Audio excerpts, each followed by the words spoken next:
Sparks were flying today between Congressman Jerry Connolly and his challenger Keith Fimian. In two separate debates, they sparred over taxes, stem cell research, health care reform, and abortion. But as Peggy Fox reports, it was a question posed after the debate that one candidate did not want to answer. Not only is Keith Fimian running for office, he's running from the media.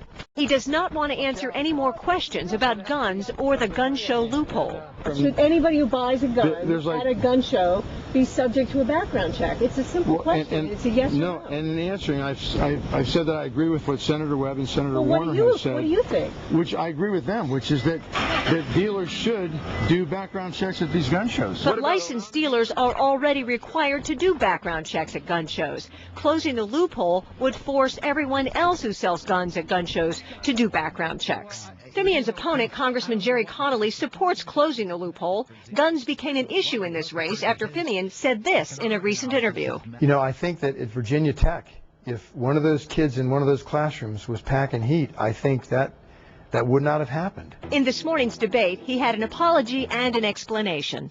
What in the world were you thinking? And what are you going to say to the grieving families in Fairfax with that kind of intemperate and extreme remark? Again, my heart goes out to those poor families. What I meant to say was that had there been security guards on campus, the assailant would have thought twice and it may have been prevented. He showed his true colors.